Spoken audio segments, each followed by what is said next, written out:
La ménagerie est un petit domaine perdu dans le grand parc de Versailles, entre le bras sud du Grand Canal et la route de Saint-Cyr. Il a été construit avant que le Grand Canal ne soit creusé, puisque c'est l'un des premiers aménagements que réalisa Louis XIV à son arrivée sur le site. Il fut construit en 1663 et 1664 par l'architecte Louis Levaux. Le domaine s'organise autour d'un petit château composé de 2 pavillons d'entrée, d'un arrière-corps et d'un pavillon octogonal. Autour de ce pavillon se déploie une terrasse, elle-même octogonale, et des enclos à plan rayonnant. Dans ces enclos, l'on peut voir plusieurs pièces d'eau, en particulier un grand rond d'eau dans l'enclos ouest, en haut du plan, une mare triangulaire et une grande volière dans l'enclos nord, à droite du plan. À l'extrême fin du XVIIIe siècle, Louis XIV donna la ménagerie à la femme de son petit-fils, la duchesse de Bourgogne. Cette restitution 3D montre l'aspect que devait avoir le château à cette époque. Dans le pavillon octogonal se trouvait au premier étage un salon, autour duquel un balcon permettait de regarder les animaux dans les enclos. Sous le salon, le soubassement contenait une grotte de rocaillage selon un aménagement à la mode depuis la Renaissance italienne. Dans les enclos, l'on peut voir surtout des volatiles, en particulier des pélicans dans l'enclos où se trouve la mare, mais un petit troupeau de vaches en arrière de la volière et un petit troupeau de chèvres dans l'enclos au premier plan rappellent la fonction première de la ménagerie. Après la mort de la duchesse de Bourgogne, le domaine de la ménagerie tomba en désuétude et beaucoup de bâtiments avaient disparu au début du XIXe siècle, après la Révolution. Vers le milieu de ce siècle, le roi Louis-Philippe décida d'y aménager un haras. L'on peut voir sur ce plan datant de cet aménagement que le château a disparu, mais que le soubassement du pavillon octogonal, contenant la grotte, existe toujours, transformé en tribune, d'où l'on peut voir les chevaux courir sur la terrasse tout autour. Vers le bas, au centre de ce plan, l'on peut voir 2 aménagements datant de la duchesse de Bourgogne, les 2 petits pavillons qui encadraient l'entrée par lequel elle passait quand elle venait en bateau par le Grand Canal. À droite de ces pavillons se trouve la laiterie qu'elle s'était fait construire. Ce document date aussi de cet aménagement. Sur le plan, en bas, l'on peut voir que les baies qui reliaient le pavillon octogonal à l'arrière-corps du château détruit ont été murées à cette époque. En effet, 2 murs figurent en rouge sur le plan.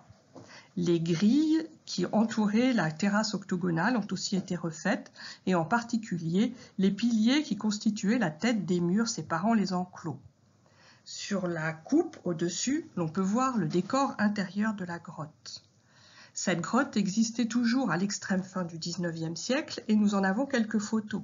En particulier, 2 vues intérieures nous montrent que le décor de la grotte, quoique très dégradé, existait toujours. Malheureusement, cette grotte a été détruite à cause d'une erreur administrative en 1902.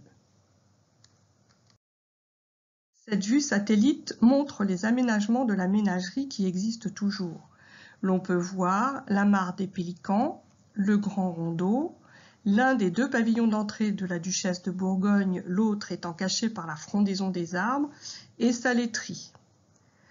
La grotte disparue se trouvait au centre de cette couronne d'arbres, plantée pour évoquer la terrasse octogonale. Ce plan actuel montre l'implantation des 3 sondages que nous avons réalisés à l'automne 2019.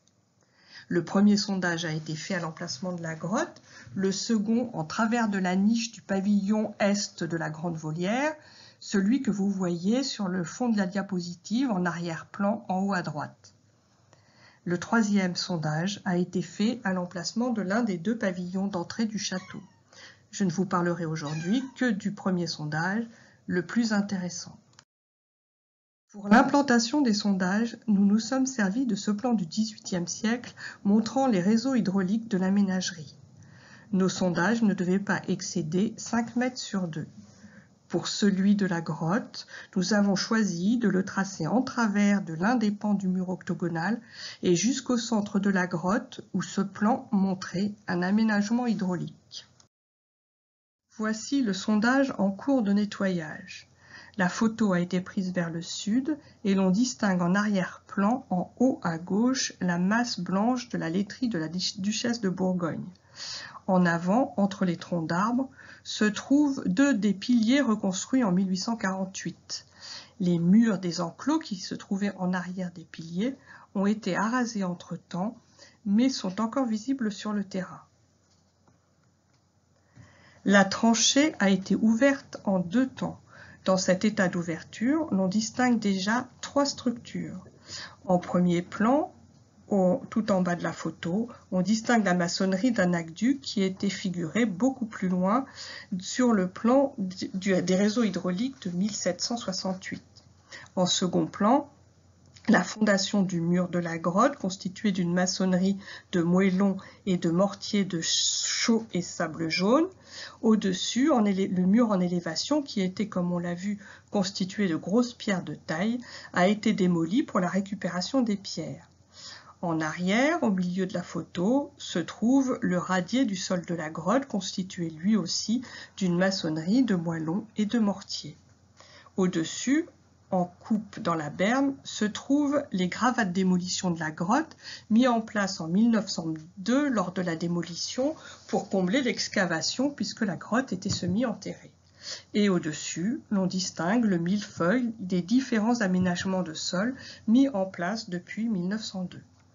Quand la tranchée a atteint le centre de la grotte, nous y avons trouvé ce curieux assemblage de gros blocs de pierre non maçonnés. Cette structure a été démontée et elle était simplement posée sur un caniveau de pavé de grès. Sans doute, cette pierrée a-t-elle été mise en place en 1902 pour ménager un écoulement entre les gravats de démolition mis en place.